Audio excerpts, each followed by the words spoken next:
The Christmas night buried Fearlett in thick snow. Flickering lights trembled in the cold wind, glowing over empty porches. It was the kind of quiet that lulled people into forgetting one truth. Winter nights often hide the most unexpected things. Near the end of the road, Helena's new house stood apart from the holiday glow. The silence around it felt less like a celebration and more like something holding its breath. The lone man approached from the end of the street, holiday bag in hand, breath still fogged from the cold. Reaching the porch, he froze. The door had swung wider, and a flicker of worry crossed his face, like something had shifted out of place.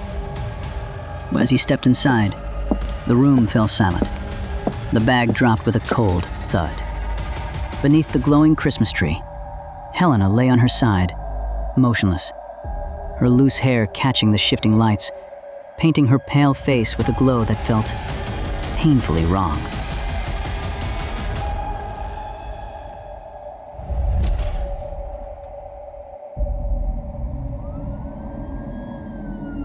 By morning, Helena's house was wrapped in police tape, flashing with harsh red-blue lights. The snow on the walkway had been trampled, marked by hurried footsteps from the long night. Any hint of Christmas peace had disappeared without a trace. Helena's father leaned weakly against the wall, eyes red and face drained of color. A nearby officer tried to speak with him, but he only shook his head, looking like someone who no longer had the strength to form words.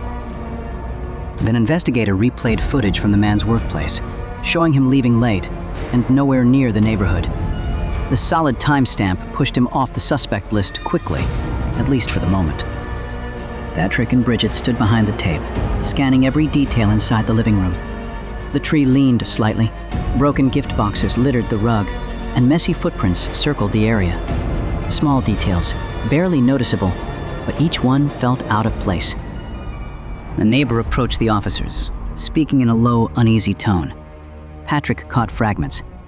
Evan, Helena's boyfriend, had been seen near the house last night, and there were messages suggesting an argument between him and Helena. Evan stood before the police car, trembling as officers pressed him about last night. His breathing was uneven. Patrick and Bridget exchanged a look, sensing that the most frightened person isn't always the one hiding the darkest truth.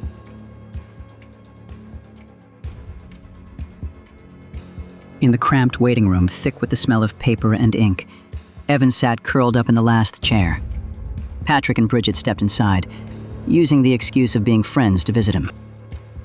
Patrick took the seat across from him, while Bridget sat close enough to offer a quiet sense of warmth. No questions were asked. Their calm presence alone made Evan's tense shoulders slowly begin to loosen. Evan lowered his head, pulling a phone from the pocket of his jacket. On the screen, message after message appeared. Sleepless nights, suffocating rules, and fear growing in the silence when she had no one left to lean on. Every line read like a cry for help she never dared to voice.